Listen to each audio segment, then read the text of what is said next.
Շնորհակալություն։ Ասում է 2018-ից առաջ քննարկման որակը այնքան լավն էր, հիմա 18-ից հետո ասում է շատ վատն է քննարկման որակը ազգային ժողովում, ընդդիմադիրներն են ասում։ Ում ելույթներին են կարոտել, ես էլ չգիտեմ, երևի Շմայիսի բովանդակային ելույթներին են կարոտ մնացել, կամ էլ չգիտեմ։ Հարգելի գործընկերներ, առհասարակ ազգային ժողովում քաղաքական խոսույթի եւ թեժությունը,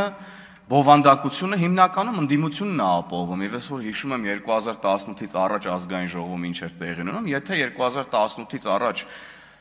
ազգային ժողովում ընդդիմությունը լիներ ձեր նման ընդդիմություն լիներ ազգային ժողովում, խայտառակություններ ուղղակի տեղի ունենալու։ Այսինքն ասենց պասերով, իրար հետ աշխատելով, զրո բովանդակային քննարկում, ընդդիմություններ են ժամանակ գեներացնում հիմնական քննարկման թեման։ Հիմա էլ այդ նույն մարդիկ, որոնք այն ժամանակ ընդդիմությունն են, հիմա կառավարող թիմում են, քաղաքացիական պայմանագիր կուսակցությունում են, ու էլի իրանք են ուրեմն բովանդակությունն ազգային ժողովում ապահովում։ Դուք, հարգելի գործընկերներ, ընդդիմադիրներ, դուք որևէ բովանդակային խոսույթ չեք ունենում ազգային ժողովում, դատարկ ուրեմն մերկապարանոց հայտարարություններ եք անում, ստեր եւ կեղծիքներ եք տարածում։ Ինչպես կարող է լուրջ լինի ազգային ժողովի քննարկումները ընդդիմության մասնավորապես մասին է խոսքը, երբ որ ընդդիմության ներկայացուցիչը կարող է գաստեղ ասել, պարոն Օհանյան, օրինակ, դուք ընդդիմության խմբակցության ղեկավարն եք, ձեր խմբակցության падգամավորներից մեկը գալիս է ասում, օրինակ, ոսկեպարի եկեղեցին տվել են Ադրբեջանին կամ հեսա տալու են Ադրբեջանին։ Եվ վերջ, դրան չի հաջորդում մի հատ ներողություն գոնե, որ ես սխալվել եմ, ոչ մի բան, եւ մնացած այլ ստերը, մյուսը գալիս է ասում է Ծիծեռնակաբերդի ուրեմն հուշահամալիրը քանդում են։ Պարզվում է նման բան չկա, բնականաբար չէր կարող նման բան լինել, ոչ մի ներողություն չի հաջորդում սրան, ընդհանրապես ոչ մի։ Եվ հետեւաբար էլ ինչպես պետք է ուրեմն քաղաքացիները չժղայնանան, չներվայնանան, չհոգնեն իրապես այս քննարկումներից, որոնք բնականաբար պետք է լինեն բովանդակային եւ ուղղված լինեն մեր քաղաքացիների շահերին եւ ոչ թե գիտեք դուք գաք այս ամբիոնը օգտագործեք, որ ձեր ուրեմն արած չարածները թաքցնեք, փորձեք խեղաթյուրել եւ այլն եւ այդպես շարունակ։ Դուք կյանքի հետ առնչություն չունեցող թեզերից եք այստեղ խոսում։ Ընդհանրապես դուք գալիս եք այստեղ տեքստեր եք ասում, որ իրական հողի վրա գոյություն չունեն, մարդիկ ընդհանրապես տեղյակ չեն դուք ինչի մասին եք խոսում։ Ասում է քաղաքական հետ էլի երեք էլ խոսեցինք սրա մասին, էլի եկել են ասում են ինչ որ քաղաքական հետապնդումներից են խոսում։ Ժորժ ջան, մենք եւ մեր ժողովուրդը ինչ մեղք ունի, որ ձեր բոլոր տեխնացուները հանցագործ են դուրս գալի վերջում։ Հանցագործ են դուրս գալիս, դատական վճիրներով են հանցագործ դուրս գալիս, ոչ թե քաղաքական գնահատական եմ ես հիմա հնչեցնում։ Դատական վճիրով ձեր տեխնացուները հանցագործ են։ Հանցագործ։ Դուք վարչապետի տեխնացու եք առաջադրել, ով պարզվավ հանցագործ է։ Հեղափոխության օրերին զենքեր ինչ որ ցույց տալի մարդկանց, սպառնում էր երիտասարդներին, ծեծում էին, բրաբուսներով գալիս քշում էին երիտասարդների վրա, ու այո, պետք է այդ մարդիկ գնան փտեն բանտերում։ Դուք էլ շատ լավ հասկանում եք ինչա տեղի ունենում, էլի։ Ասում եմ, այն ժամանակ քաղաքականությունը օգտագործում էիք, որ գողանայիք եւ լափեիք, հիմա էլ քաղաքականությունը փորձում եք օգտագործել, որ ձեր լափածն ու գողացածը պահեք եւ դրա համար պատասխանատվություն չկրեք։ Գաք մտնեք քաղաքական հովարի տակ եւ ասեք, տեսեք, մեզ քաղաքական հետապնդման են ենթարկում։ Ինչ քաղաքական հետապնդում, ոնց կարելի է քաղաքական հետապնդման ենթարկել Վարդանիկին օրինակ։ Ամենամեծ ցանկության դեպքում դա հնարավոր չի անել օրինակ էլի։ Կամ Դավիթ Համբարձումյանին Մասիսի քաղաքապետով 6 տարի 3 ամիս դատապարտվեց ձեր սիրելի վարչապետի տեխնացուն։ Ասում է հանրահավաքներից մեր մարդկանց են բերման ենթարկում, այդ հանրահավաքները օրենքի դաշտում կազմակերպեք, որ մարդկանց բերման չենթարկեն, փող եք բաժանում, գլխաքանակով մարդկանց եք հաշվում,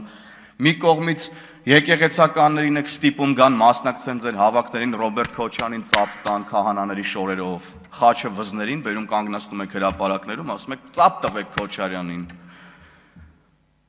37 թիվն է ասում, մի падգամավոր, ով դրանից 2 օր առաջ հանրային հեռուստաընկերության եթերում հարցազրույցի էր։ Ասենք, սրանից ավելի աբսուրդ բան հնարավոր չի էլի մտածել եւ ասել։ Սիրելի հայրենակիցներ, բոլորս հիշում ենք, որ 2018 թվականի ոչ բռնի թավշյա ժողովրդական հեղափոխությունից առաջ հնարավոր չէր հանրային հեռուստաընկերության եթերում 1 րոպե անգամ եթերաժամանակ ունենալ։ Ու հələ մի հատ էլ այդ եթերաժամանակ անգամ եթե ունենար էլ որևէ մեկը, այդ եթերաժամանակի ընթացքում ինչ ուզեր խոսեր, ինչ ասեր, երկրի ղեկավարությանն էլ, տո ժողովրդին էլ անվանարկեր։ Ու եկել եք մեզ ասում եք, որ 37 թիվն է, ես դրա համար եմ ասում, ձեր խոսույթը իրականության հետ ընդհանրապես կապ չունի, դրա համար էլ դուք մաշվ է վերացե եւ ավարտվելու եք գնաք։ Մի քանի ամիս բան է մնացել ըստ էության։ Եվ ես ձեր անցյալին ընդհանրապես չեմ ուզում անդրադառնամ, որ գալիս եք ասում եք մենք 88-ին, ասում եք մեզ, որ մենք 88-ին անկախություն չեք գոռացել։ Ինձ չի հետաքրքրում դուք 88-ին ինչ եք արել։ Ինձ հետաքրքրում է, որ դուք հիմա անկախություն չեք գոռում։ Դուք հիմա եք, այսօր եք դուք պայքարում Հայաստանի Հանրապետության անկախության, ինքնիշխանության եւ ժողովրդի ազատության դեմ։ Այսօր եք դուք դրա դեմ պայքարում, ինձ ընդհանրապես հետաքրքիր չի դուք 1888-ին, 1890-ին, 1891-ին, 2-ին, 3-ին ինչ եք արել կամ 1988-ին ինչ եք արել։ Ինձ դա էլ հետաքրքիր չի, ինձ հիմա հետաքրքիր է, հենց հիմա ժողովրդին հետաքրքիր է, հիմա դուք Հայաստանի Հանրապետության անկախությանը կողմ եք թե դեմ եք։ Եվ պարզվում է, որ դուք դեմ եք Հայաստանի Հանրապետության անկախությանը, որովհետև ձեր քաղաքական ղեկավար Ռոբերտ Քոչարյանը ասում է, որ Հայաստանը կարող է դառնալ միութենական պետության մաս։ Ձեր քաղաքապետի թեկնածու քաղաքապետ Վարդանիկը ասում է, կամ միութենական պետությանը կողմ ես, կամ թրքահապատակ շանորդի ես։ Այս ձեր ընկերներն են էսա ասում, ձեր ընկերները, եւ դուք եք սրա քաղաքական պատասխանատուն։ Եվ Գյումրիի մասին, երբ որ խոսում եք, ասում եք շոուներ եք արել, հավաքարարներին եք բռնում, էս եք անում, չեք մտածում այդ մարդկանց մասին, հələ մի րոպե, էլի, հələ ստոպ հələ։ Այս դուք ձեր ենթակայության տակ գտնվող մարդկանց ստիպում եք, որ գնան կանգնեն հանցագործ Վարդանիկին պաշտպանեն, ամենավերջին հայհոյանքներով ու նզովքներով մարդկանց լցնում եք փողոցները, դրդում եք, որ գնան օրենք խախտեն, այդ մարդիկ օրենքի առաջ հիմա պետքա պատասխան տակ, եկել եք ստեղ ասում եք, չեք խղճում այդ մարդկանց, դուք չեք խղճում այդ մարդկանց, որ դարձնում եք ձեր քաղաքական խարդավանքների գործիք, դեմ եք տալիս այդ մարդկանց, հենց այդպես դեմ եք տալիս այդ մարդիկ հայտնվում են տարբեր տեղերում, կալանավայրերում, օրենքի առաջ պատասխանատվություն պետքա կրեն, դուք գալիս տեղ հանգիստ ձեր համար նստում եք, ձեր ջուրն եք խմում, բան Արցախի դրոշներն եք դնում, գալիս եք ստեղ ինչ-որ պաթոսային ելույթներ եք ունենում, խիեք այդ մարդկանց ստիպել, որ գնան օրենք խախտեն, խիեք մարդկանց ստիպում, որ փող բաժանեն, մարդկանց գնան նստեն, հետո էլ գաք այստեղ ասեք, բա չեք խղճում այդ մարդկանց, որ գնա, չենք խղճում, որովհետև օրենք են խախտել եւ պետքա պատասխան տան օրենքի առաջ։ Ասում է մի տարի առաջ չէիք ասի, որ չէիք ասում կտրիչ, հա չէինք ասում մի տարի առաջ կտրիչ, որովհետև մի տարի առաջ հələ չգիտենք, որ կտրիչը սրբապիղծ է, որ ընտանիք ունի, զավակ ունի։ Բա իմացանք, բա պետքա ասենք, բա պետքա չասենք, այդ դուք հələ մի հատ եկեք ասեք, ընդհանրապես դուք ո՞նց եք վերաբերվում այդ փաստերին։ Ո՞նց եք վերաբերվում այն փաստին, որ ձեր սիրելի կտրիչ Ներսիսյանը զավակ ունի։ Այդ հարցին կգաք դուք որպես քաղաքական միավոր, ընդդիմություն որպես, գաք պատասխանեք եւ մենակ այս հարցին չի, ո՞նց եք վերաբերվում, որ ձեր քաղաքական առաջնորդը ասում է, որ Հայաստանը պետքա դառնա միութենական պետություն։ Դուք այդ հարցին էլ չպատասխանեցիք, հիմա վերջը միութենական պետության կողմնակից եք, թե թրքահապատակ շանորդի։ Այդ հարցին էլ որևէ մեկը չի պատասխանել։ Ով պետքա պատասխանի ձեր փոխարեն այս հարցերին։ Ձեր ընկերներն են այս թեզերը եւ ձեր ղեկավարներն են այս թեզերը առաջ բերում։ Եվ ամենագլխավոր հարցը եկեք ստեղից պատասխանեք։ Պատասխանեք այստեղից դուք, կարողա դուք նորմալ եք նայում, որ ամենայն հայոց կաթողիկոսը կարողա երեխա ունենալ, եկեք ասեք, այո, մենք նորմալ ենք նայում, որ ամենայն հայոց կաթողիկոսը պետք կարող է երեխա ունենալ, եկեք ասեք։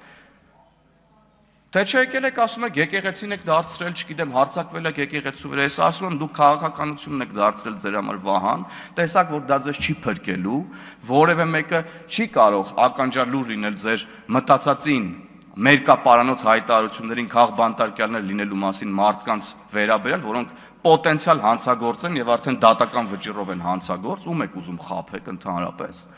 Հիմա էլ եկեղեցին եք ասում եմ սարքել ձեր համար պաշտպանության միջոց։ Պղծում եք եկեղեցին, ուրեմն սրբապիղծ հոգևորականների հետ կոալիցիա կազմած։ Եվ եկեք այդ հարցերին պատասխանեք։ Պատասխանեք հարցին, դուք նորմալ եք նայում, որ կաթողիկոսը զավակ ունի, եւ պատասխանեք նաեւ այն հարցին՝ միութենական պետության կողմնակից եք, թե թրքահապատակ շանորդիներ։